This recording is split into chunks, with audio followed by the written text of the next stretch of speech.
Adili Jokowi di beberapa lokasi. Yakinlah kalian, RT 16 mainnya nggak begitu.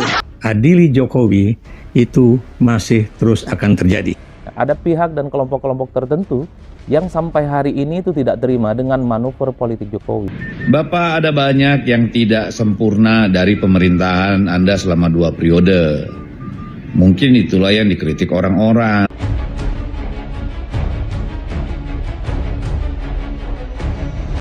Ya teman-teman, selamat bergabung kembali.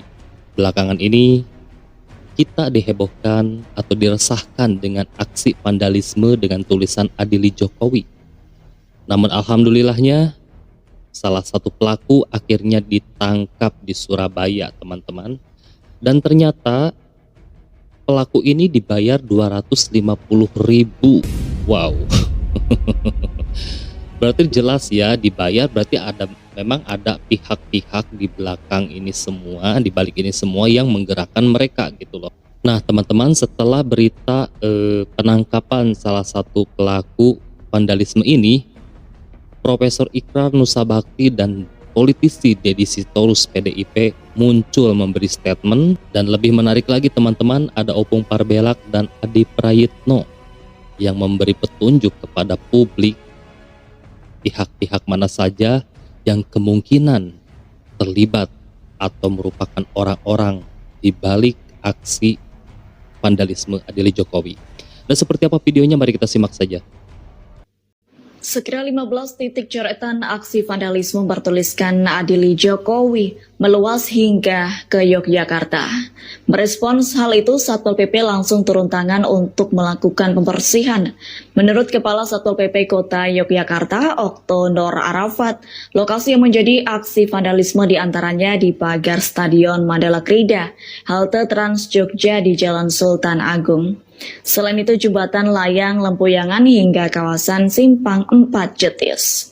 Terkini, Okto memastikan tulisan Adili Jokowi di beberapa lokasi seperti di pagar Stadion Mandala Krida sudah diblok dengan cat semprot. Sebelumnya, vandalisme Adili Jokowi terpampang di sejumlah tembok sudut kota Medan hingga Jakarta. Menurut pengamat politik dari Universitas Sumatera Utara, Indra Fauzan, tulisan itu merupakan ekspresi masyarakat. Namun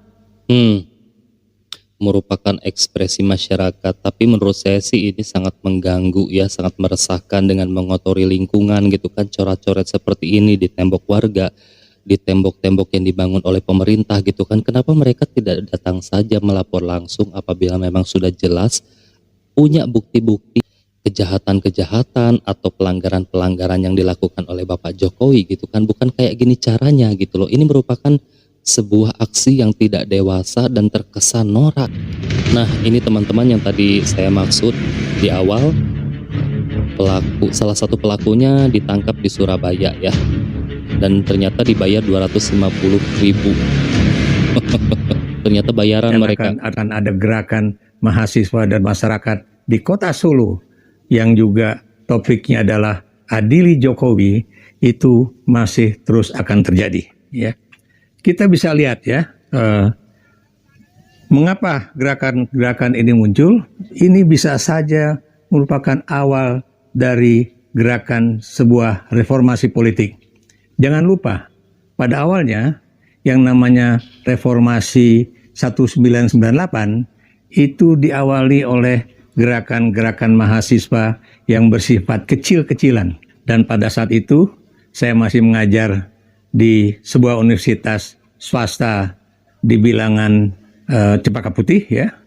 Dan pada saat itu tidak ada orang atau guru besar yang saat itu percaya bahwa gerakan mahasiswa itu bisa menumbangkan Presiden Soeharto. Kok dikaitkan dengan reformasi ya teman-teman. Profesor Ikrar ini memang kelihatan banget gitu ya, bencinya itu sama Pak Jokowi gitu, paling terdepan kalau udah ngomongin Pak Jokowi ya. Kata Pak Mantan yang melakukan gerakan Adili Jokowi itu adalah karena dampak Pilpres. Wah. Berarti nggak nyimak tuh Apa saja yang dituntut oleh kelompok-kelompok itu? Yang dituntutkan pengelolaan kekuasaan, pengelolaan politik hukum, ya, proyek-proyek PSN, oligarki, ya, soal lain-lain yang terkait dengan kebijakan sebenarnya. Nggak ada urusannya sama pemilu kayaknya. Dan kayaknya itu bukan kelompok-kelompok partai politik tuh atau kontestan pemilu kemarin. Apa iya ada orang Nasdem, PKB, PDI Perjuangan, Hanura, dan segala macam itu di kelompok-kelompok itu? Kok nuduhnya gara-gara pemilu sih? Bapak, ada banyak yang tidak sempurna dari pemerintahan Anda selama 2 periode. Mungkin itulah yang dikritik orang-orang. Saya tuh heran banget ya sama Deddy Sitorus gitu kan. Kalau dia merasa bahwa kepemimpinan Bapak Jokowi selama 2 periode itu banyak sekali kekurangan, banyak sekali pelanggaran-pelanggaran, banyak sekali tidak baiknya lah gitu ya. Kenapa dia tidak menyuarakannya dulu gitu ketika Bapak Jokowi masih ada di PDIP? Kenapa ketika Bapak Jokowi sudah tidak berkongsi lagi dengan PDIP, Deddy Sitorus baru keluar dari sana, baru menyuarakan gitu. Kemarin-kemarin kemana aja? Apa karena kemarin-kemarin itu masih berkuasa ya? Apa karena Bapak Jokowi dulu itu masih merupakan kader PDIP sehingga mereka-mereka ini tidak berani untuk menyuarakan hal-hal seperti ini? Aneh Deddy Sitorus itu. Tinggal di kota mana? Ada nggak tulisan Adili Jokowi di kota kalian? Ada. Berarti perlu diselidiki. Tapi kalau nggak ada aman. Lagian juga ya kota-kota yang ada tindakan vandalisme tersebut itu kan cuma Jogja, Solo, Jakarta dan juga kota Medan. Kota besar ya. Coba bayangkan kalian, ribuan kota di Indonesia ini cuma nampak kota aja langsung heboh. Ya, dipilihlah kota-kota besar. Sasarannya kota besar. Supaya apa? Supaya jadi pusat perhatian. Coba dibikin dulu aksi seperti itu di kampungku, nggak viral itu.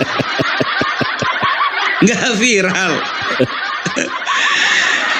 Pung, siapa pelakunya? Gampangnya itu.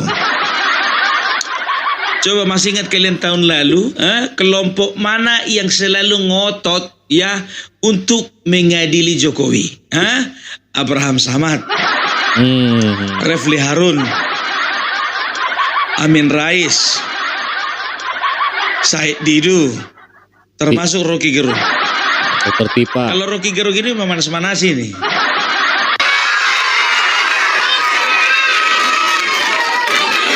Rahama Sarita.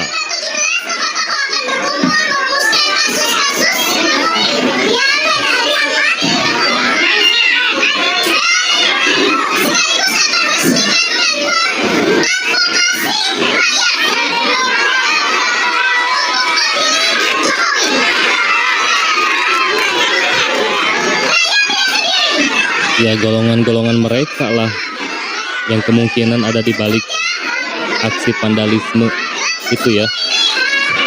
Dan mereka yang sering menyuarakan. Masih ingat kalian waktu mereka itu hearing ke DPD ya? Mereka kasih baju ke DPD langsung langsung dilebarkan begitu. Di selfie langsung. Ternyata DPD mengatakan kepada wartawan apa? Kepada publik. Kami juga heran, kami nggak tahu baju itu tulisannya apa, langsung kami dipoto. Ditangkap dulu, adili dulu. Itu adalah peringanan untuk kita.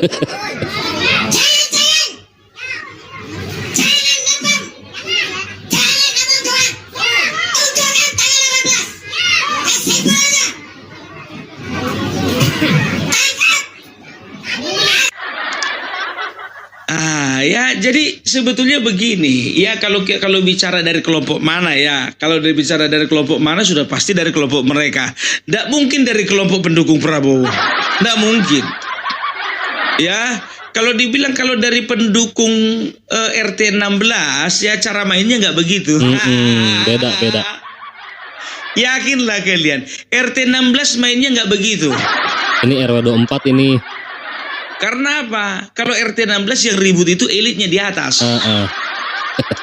Deddy Sitorus, Adian Napitupulu, Ripka Ciptaning, Jarot, ya kan, Hasto.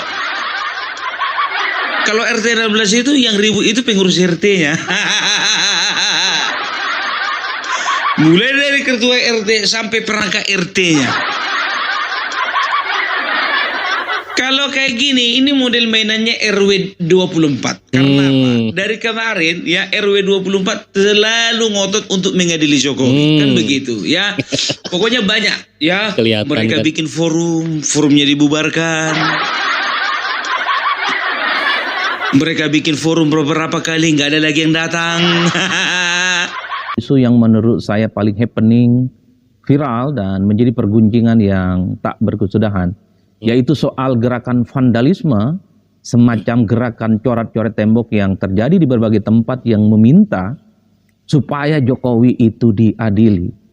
Vandalisme ini terjadi di kota-kota besar, sebut saja misalnya ada di Solo, ada juga di Jogja, ada juga di Surabaya, ada juga di Malang, ada juga di Medan, dan konon di Jakarta juga sudah mulai bermunculan vandalisme serupa supaya Jokowi diadili. Inilah yang saya sebut sebagai satu isu politik yang per hari ini mendapatkan expose politik di atas rata-rata, menjadi pergunjingan dan menjadi perdebatan yang tidak berkesudahan.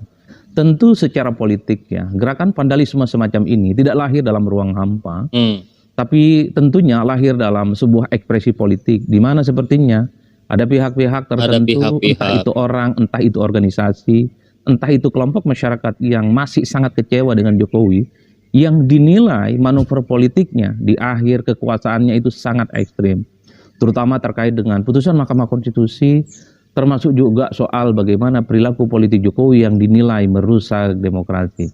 Jadi dalam konteks itulah saya tertarik ingin membahasnya dalam 3 hal sekaligus. Pertama, dari segi komunikasi politik, ada satu istilah yang disebut dengan propaganda.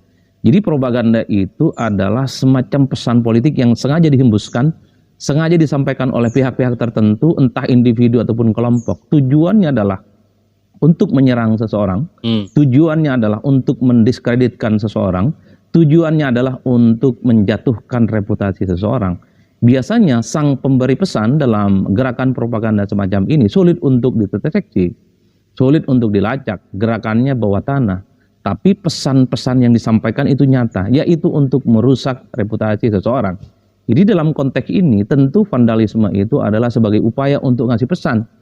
Komunikasi publiknya adalah supaya publik itu tahu, supaya publik itu merasa Jokowi itu bukan pemimpin yang baik. Jokowi itu bukan pemimpin yang seperti dipersepsikan sebagai sosok yang mungkin memiliki reputasi yang baik. Tapi Jokowi itu adalah pemimpin yang tidak benar dan sangat layak untuk diadili. Itu yang saya kira dalam propaganda politik menjadi penting disampaikan dalam konteks bagaimana melihat gerakan vandalisme adalah bagian untuk membangun kasak-kusuk politik. Jokowi itu adalah pemimpin yang gagal dan sangat layak untuk diadili. Meski secara diskursus soal propaganda ini kan masih terjadi pro dan kontra. Ada yang memperbolehkan, ada juga yang melarang, karena itu dianggap sebagai komunikasi politik yang anti-ideolika, gerakan dan opini politik yang kemudian dianggap sebagai sesuatu yang justru tidak pernah menyajikan fakta-fakta yang objektif.